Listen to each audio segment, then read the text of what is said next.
ದಯಾನಂದ ನಗರ ಈ ಭಾಗ ಆರ್ಥಿಕವಾಗಿ ಬಹಳ ಹಿಂದುಳಿದ ಕುಟುಂಬಗಳು ಹೆಚ್ಚಾಗಿರುವ ಒಂದು ಜಾಗ. ಅದು ಗೌತಮ್ ನಗರ ಇರ್ಬೋದು, ಅಂಬೇಡ್ಕರ್ ನಗರ ಇರ್ಬೋದು, ರಾಮಕೃಷ್ಣ ಸೇವಾ ನಗರ ಇರ್ಬೋದು, ವೆಂಕಟೇಶ್ವರ ಕಾಲೋನಿ, ಭಾಷಂ ನಗರ, ದಯಾನಂದ ಮತ್ತು ಸುತ್ತಮುತ್ತ ಸ್ವತಂತ್ರ ಪಾಳ್ಯ. ಈ ಭಾಗದಲ್ಲಿ ಜನರ ಒಂದು ಆರ್ಥಿಕ ಸ್ಥಿತಿನ ಗಮನದಲ್ಲಿಟ್ಕೊಂಡು ಮತ್ತೆ ಅವರಿಗೆ ಅತ್ಯಂತ ಕಡಿಮೆ ದರದಲ್ಲಿ ಮತ್ತೆ ಉಚಿತವಾಗಿ ನಾವು ಏನೇನು ಸೌಲಭ್ಯಗಳನ್ನ ಕೊಡ್ಬೋದು ಅಂತ ನಮ್ಮ ಗೆಳೆಯರಾದ ಶ್ರೀ ಮುನ್ರಾಜುರವರು, ಶಿಖಿಲಾ ಮುನ್ರಾಜ್ ಅವರು, ಸಂಜಯ್ ಮುನ್ರಾಜ್ ಅವರು ಬಹಳ ಆಸ್ಥೆ ವಹಿಸಿ ಇವತ್ತು ನಮ್ಮ ಈ ಅಂಬೇಡ್ಕರ್ ಡೇ ಕೇರ್ ಸೆಂಟರ್ ಕಟ್ಟಡದಲ್ಲಿ ಬಹಳ ಒಂದು ಅದ್ಭುತ ಕಾರ್ಯವನ್ನ ಇವತ್ತು ಮಾಡಿದ್ದಾರೆ. ಮೊದಲನೇದು, ಇವತ್ತು ದೇಶದಲ್ಲಿ ಡಯಾಲಿಸಿಸ್ ಚಿಕಿತ್ಸೆ ಬೇಕಾಗಿರೋರ ಸಂಖ್ಯೆ ತುಂಬಾ ಜಾಸ್ತಿ ಆಗ್ತಾ ಇದೆ. ಮತ್ತೆ ಅದರ ವೆಚ್ಚ ಕೂಡ ಬಹಳ ಜಾಸ್ತಿ. ಒಂದ್ಸಲ ಡಯಾಲಿಸಿಸ್ಗೆ 1800ರಿಂದ 2000 ರೂಪಾಯಿ ತಗಲುತ್ತೆ. ಒಬ್ಬೊಬ್ರು 3 ದಿವಸ ಹೊರಗೆ ತಗೋಬೇಕು.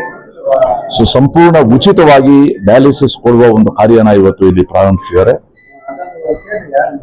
ಜೊತೆಗೆ ಉಚಿತವಾಗಿ ದೃಷ್ಟಿ ದೋಷ ಏನಾದ್ರು ಇದ್ರೆ ನೇತ್ರ ಪರೀಕ್ಷೆ ಮಾಡಿ ಅವರಿಗೆ ಕನ್ನಡಕ ಕೊಡಿಸೋದು ಮತ್ತೆ ಅಗತ್ಯವಿದ್ರೆ ಶಸ್ತ್ರಚಿಕಿತ್ಸೆ ಮಾಡೋದು, ಆ ಒಂದು ಕಾರ್ಯ. ಉಚಿತವಾಗಿ ದಂತ ಚಿಕಿತ್ಸಾಲಯ, ಯಾರ್ಯಾರಿಗೆ ಹಲ್ಲಿನ ತೊಂದರೆ ಇದೆ, ಅಲ್ಲಿನ ಬೇರೆ ಬೇರೆ ಸಮಸ್ಯೆಗಳಿದೆ, ಅದಕ್ಕೋಸ್ಕರ ಚಿಕಿತ್ಸೆ. ವಿಶೇಷವಾಗಿ ಇವತ್ತು ಯಾವುದೇ ವೈದ್ಯರ ಹತ್ರ ಹೋದ್ರೆ ಆ ಟೆಸ್ಟು ಈ ಟೆಸ್ಟು ಅಂತ ಒಂದು ದೊಡ್ಡ ಪಟ್ಟಿ ಕೊಡ್ತಾರೆ. ಅದಕ್ಕೋಸ್ಕರ ಅತ್ಯಂತ ಕಡಿಮೆ ದರದಲ್ಲಿ, ಬಹಳ ಕಡಿಮೆ ದರದಲ್ಲಿ ಒಂದು ಲ್ಯಾಬೋರೇಟರಿನ ಜನಸೇವಾ ಒಂದು ಲ್ಯಾಬ್ ಅವರ ಒಂದು ಸಹಯೋಗದೊಂದಿಗೆ ಇವತ್ತು ಇಲ್ಲಿ ಮಾಡಿದ್ದಾರೆ. ಸೊ ವಿಶೇಷವಾಗಿ ಮುನ್ರಾಜ್ ಅವರ ಒಂದು ಪ್ರಯತ್ನದಿಂದ ಈ ಟೆಸ್ಟ್ಗಳು, ಯಾವುದೇ ಟೆಸ್ಟ್ ಒಟ್ಟಿಗೆ ಪ್ಯಾಕೇಜ್ ಅದೇನೇನು ಬೇರೆ ಬೇರೆ ಟೆಸ್ಟ್ಗಳಿದೆ, ಅದನ್ನ ರಾಜಾಜಿನಗರದ ಕ್ಷೇತ್ರದ ಜನಕ್ಕೆ ಕೇವಲ 500 ರೂಪಾಯಿಯಲ್ಲಿ ಎಲ್ಲ ಚಿಕಿತ್ಸೆಗಳನ್ನು ಮಾಡಿಸೋ ಒಂದು ದೊಡ್ಡ ಕಾರ್ಯ ಮಾಡಿದ್ದಾರೆ. ಮತ್ತು ಇದು ಈ ಕ್ಷೇತ್ರಕ್ಕೆ ಅತ್ಯಂತ ಅಗತ್ಯವಾಗಿ ಬೇಕಾದ ಒಂದು ಕಾರ್ಯ.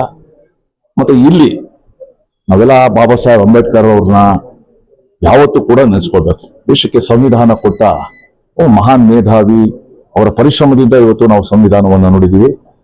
ಸೊ BR ಅಂಬೇಡ್ಕರ್ ಅವರ ಹೆಸರಿನಲ್ಲಿ ಇವತ್ತು ಈ ಕ್ಷೇತ್ರದಲ್ಲಿ ಪ್ಲೇ ಗ್ರೌಂಡ್ ಇರ್ಬೋದು, ಒಂದು ಫುಟ್ಬಾಲ್ ಅಕಾಡೆಮಿ ಇರ್ಬೋದು, ಡೆಂಟಲ್ ಸೆಂಟರ್ ಇರ್ಬೋದು, ಐ ಲ್ಯಾಬೋರೇಟರಿ, ಸೊ ಹಲವಾರು ಇವತ್ತು ಉದ್ಘಾಟನೆ ಆಗ್ತಾ ಇದೆ, ಲೋಕಾರ್ಪಣೆ ಆಗ್ತಾ ಇದೆ. ಸೊ ಈ ಕ್ಷೇತ್ರದ ಜನ ಇದನ್ನ ಸದುಪಯೋಗ ಪಡಿಸ್ಕೊಳ್ತಾರೆ ಅಂತ ನಾನು ಆಶಿಸ್ತೇನೆ.